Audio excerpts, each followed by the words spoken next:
Hi guys, magandang araw po sa inyong lahat. Ito naman po ang inyong lingkod, si DIY KKB Informative. At matutunghayan po natin ngayon ay again, for the second time, si Sir Banat Bay. Kasi kailangan nating suportahan ang ating kapwa vlogger na si Sir Banat Bay. Dahil di umano ay may mga threat na sa kanya na dumarating.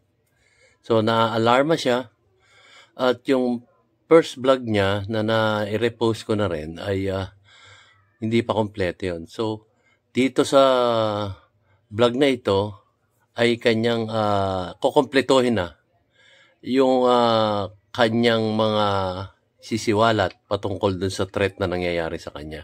Malalaman natin dito kung sino yung nagbibigay o ano ng threat sa kanya.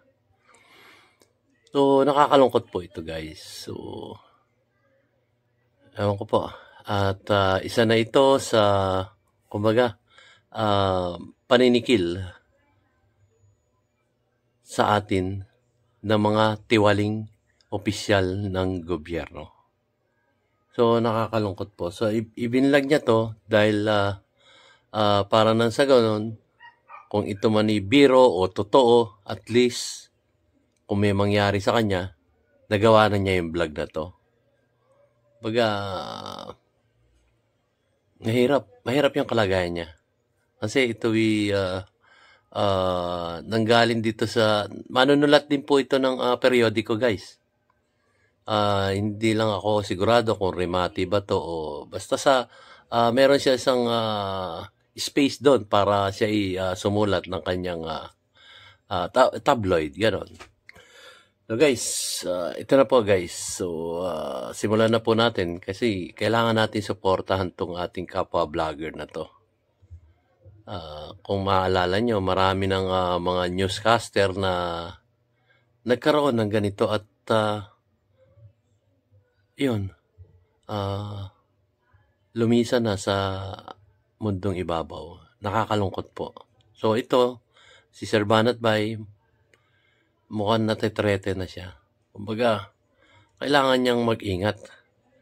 Dahil solid to kung bumanat din. Pero yung banat niya is, kumbaga, kikriticize siya, pero healthy criticism yon. Paggising sa mga tiwaling opisyales ng gobyerno. So yun, nakakalungkot po pag nabalitaan natin to. So, kailangan din nating suportahan at ipalabas sa ating YouTube channel, DIY KKB Informative, kung ano yung mga totoong nangyayari sa kanyang buhay. So, simulan na natin guys. At ako po muna yung magpapasalamat sa aking mga viewers at lalong-lalo na sa aking mga subscriber at mga bagong subscribers na patuloy na sumusuporta sa ating YouTube channel, DIY KKB Informative. So, diretso na po tayo. Go ahead, Sir Banat Bay, sa iyong revelasyon patungkol dyan sa mga threat na dumarating sa iyong buhay. Ito na po.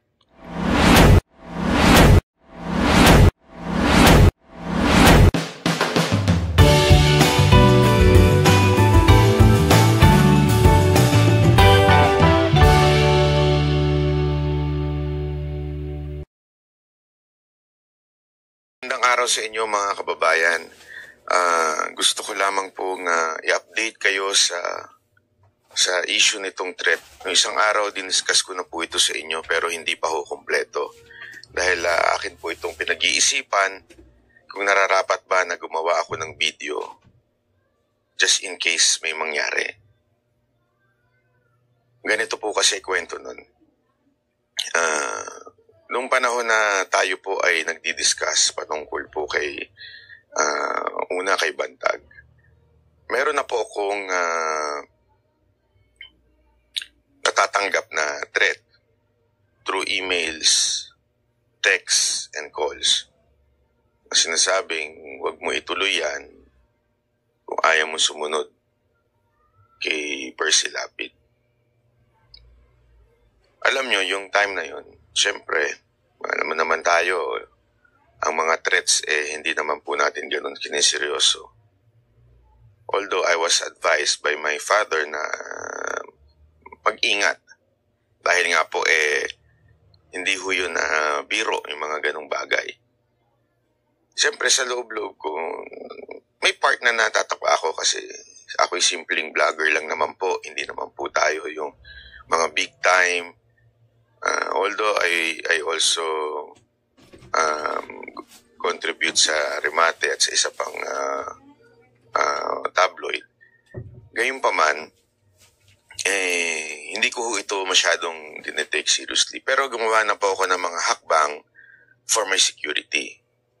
And hanggang sumunod yung kay Tebes, and napipikon talaga itong taon to. So tumitindi yun until noong December. Sabi ko nga po sa inyo when I was in Japan, kung ano-anong call, as in at least 10 calls a day ang natatanggap ko with different numbers.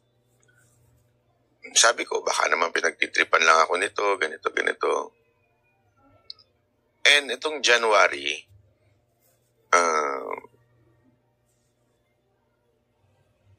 meron pa rin akong mga natatanggap. Okay lang. Sabi ko, sige, okay lang. Until last night, na kaya nga po ginagawa ko na po itong video na ito. Alam niyo po, sa totoo lang, I don't like doing this kasi lagi ko naman sinasabi ito sa inyo, yung mga lalo na yung mga banateros, di ba? Minsan kasi may mga vlogger dyan na they think na the world revolves around them. Sa akin po kasi hindi. I really do. I'm just a messenger. I don't want to be the topic. Diba? As much as possible, I don't want to center to myself. Ayokong, alam mo yun, feeling masyado na ganito importante. Hindi ko yan tipo dahil wala lang ako, isa lang akong tao. I mean, compare sa ilang milyong mga Pilipino, ano ba naman ako? Yun ang lagi nasa isip ko. OA yan, ganyan. But last night, I received a very concrete news. Ito kasing konteksto nun. You can check, you can verify if you want. Before, noon pa, wala pa sa politics, medyo pumasok po ako sa isang ahensya ng gobyerno. Just to be honest, sa NBI po. Although it was not an organic, I made some friends. Siyempre, meron tayong mga makikilala. Ito ngang isang kaibigan po natin na lehitimong agent. Kasi dalawa po yan sa NBI. Meron yung talagang agent, which is yung abogado and certified accountant.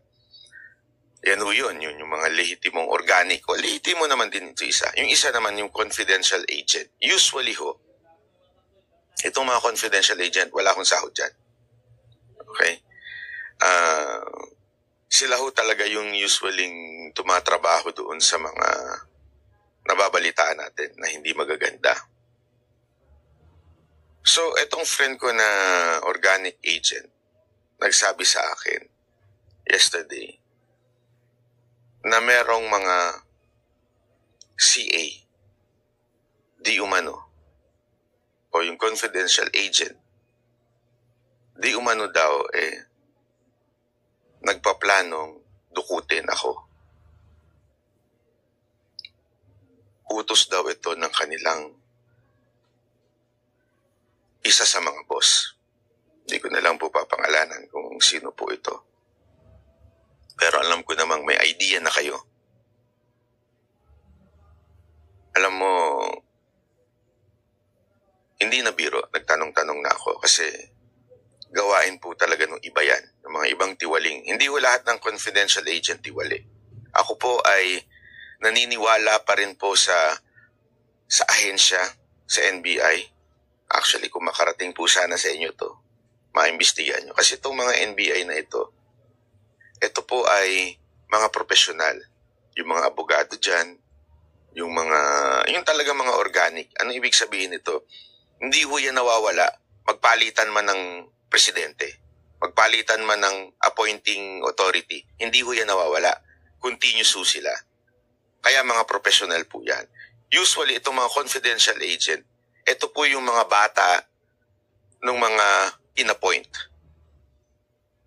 nung kasulukuyang boss nung administrasyon na yon. O di kaya itong mga tao nung in-appoint doon na mag-head. Yan po ang mga CA. Kaya ang kasip nga po, hindi sila makapasok ng agent dahil nga po hindi sila abogado o kaya certified accountant. So, yun po ang sitwasyon. So, nung nalaman ko po yun, siyempre po, para sa kaalaman ng iba, nagdodobling ingat ako at nagdodoble rin po ako ng seguridad ko sa aking buhay. But again, as I've said kahapon, isang araw, sabi ko nga lahat naman po tayo dyan ng patunguhan. Diba? Ako naniniwala ako dyan Yan ang isang bagay na pinaniniwalaan ko with all of my heart. Sabi nga nila, diba? To live is Christ and to die is gain. So hindi po ako natatakot. As a matter of fact, I'm okay. Bakit po? Di tapos na ang problema sa mundo na ito. Kasama mo ng Panginoon. Again, I'm not, ulitin ko, hindi ko po sinasabing ako'y banal. Pero tinanggap ko ang kapatawaran na binigay ni Kristo sa akin. At ako, yun ay sapat na para maging secure ako sa aking eternity. Ngayon, habang nandito sa lupa, may kanya-kanya tayong purpose sa buhay. May kanya-kanya tayong calling. And I feel this is one of my calling is to be the voice of ng mga needy o na mga injustices, especially with our corrupt politicians, to open some eyes. Diba? Kaya nga po, just in case lang, something happened to me. Although again, dinoble ko po. So yung mga mahal ko sa buhay, wag po kayo mag-alala. Just in case lang po, ito lang yung video na ito, i-share ninyo, i-play ninyo na magkaalaman kung sino talaga ang yumari. Kasi ito ho hindi na ho ito kwento-kwento, hindi na ho ito marites. Ito po ay narinig ko na po mismo doon sa kakilala natin sa loob. At doon naman sa mga mapapag-utusan lang. Ito na ang sinasabi ko sa inyo. Kung mahal nyo pamilya mo, kung mahal ninyo ang inyong pamilya, kung alam nyo po na ang inyong pamilya ay kailangan kayo, huwag nyo na pong gawin. Dahil hindi po ako papakuha ng buhay. Gayon din ang aking mga kasamahan. Sisiguraduhin meron mangyayari sa inyo. Hindi ho kami uurong. Ito ho mga nasa paligid ko ay mga handa ibuwis ang kanilang buhay. Ang tanong ko sa inyo, kayong mga napag-utusan, handa ba kayo? Dahil kawawa ang pamilya nyo. At ikaw namang boss nila. Alam mo, mas maganda. Magpahinga ka na lang. Isipin mo na lang yung iyong mga pamilya na spend time with your family instead of doing this. Why? Even if you kill the kill the messenger, you cannot kill the message. Ayan ang tatandaan mo. Kasaysayan na yan sa mundo. Nangyari na yan kay Bantag, kay Tebes, di ba? Hindi ko sinasabi patay na sila, pero You tried, di ba, to silence them. But they will not allow that. Sa akin din, hindi ko naman sinasabi importante ko, pero pag may nangyari, magiging importante ko. Kaya mag-isip-isip ka dahil ikaw ang puputukan nito. Sa mga confidential agent, di umanong napag-utusan, isipin nyo na lang yung pamilya nyo. Maraming salamat po, ako si... Ayan po guys, so natunghayan na po natin ang pahayag ng ating kasamahang vlogger na si Sir Banat Bay, na may mga threat talaga sa kanyang buhay, at kanya sinad dito na siya ay isang mensahero lang, at inilalahad kung ano yung totoong nangyayari dito sa ating bansang Pilipinas. So, yung mga banat niya ay, kumbaga, sa aking palagay, good criticism yun. Panggising dun sa mga natutulog na mga opisyales ng gobyerno. At binabanatan din niya yung mga corrupt na opisyales ng gobyerno. At yung mga ibang mga opisyales na ang iniisip lang ay ang kanilang sarili. Ang iniisip lang ay manatili sa kanilang mga posisyon. So siya ay gumawa ng vlog upang kung sakasakali sa kanyang paglalahad dito ay meron na siyang mensahe. Kung ano't ano man ang mangyayari, huwag mo naman po sanang mangyari yung hindi maganda, Sir Banat Bay. So,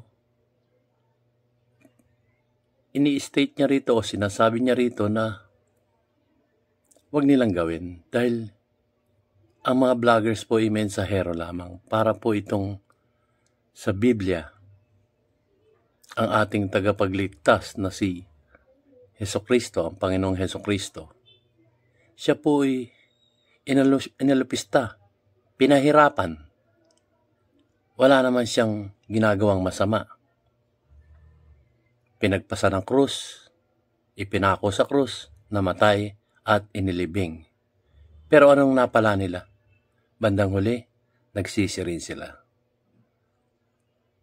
So,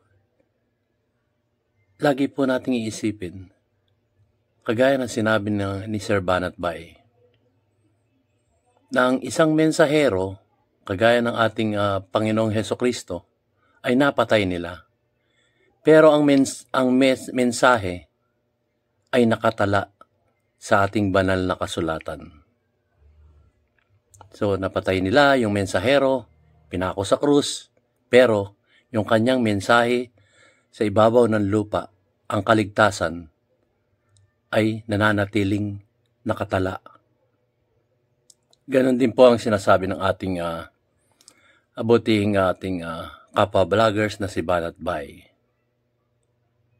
So, binibigyan kayo ng babala na ang sinasabi nga niya dito, you can kill the messenger, but you cannot kill the message. Yun po guys. So, panawagan ko po doon sa mga gumagawa ng kabalastugan at nauutusan, huwag po kayong sumunod. Isipin niyo po yung inyong hinaharap, ang inyong mga pamilya. Kagaya nga po na sinabi ni Sir Banat Bay. May mga pamilya rin kayo. Kung mabaliktad man ang sitwasyon sa inyo ginawa, hindi po ba masakit din sa inyo? O kung mangyari sa inyong mga kamag-anak, mga kapatid, mga pamangkin, o sino pa man sa inyong mga pamilya, nangyari yung mga ginagawa nyo, di po ba masakit? Masakit yun. Kung gawin sa inyong mga anak, ano po ang mararamdaman nyo? Di po ba masakit? So, mas maganda na pong mabuhay dito sa ibabaw ng lupa nang tayo'y may pagkakaisa, pagmamahalan na ating ipinakikita sa ating kapwa-tao. Kaya po ako rin na nananawagan na huwag nyo na pong ituloy yon.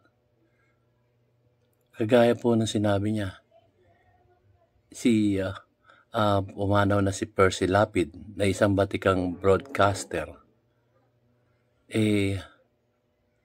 Sinawing palad, ipinapatay. Ano po ang napala nila? Wala rin po. Maring masabi natin nagkapera sila, pero yung perang yon, nagastos din nila. Naglahong parang bula rin yun.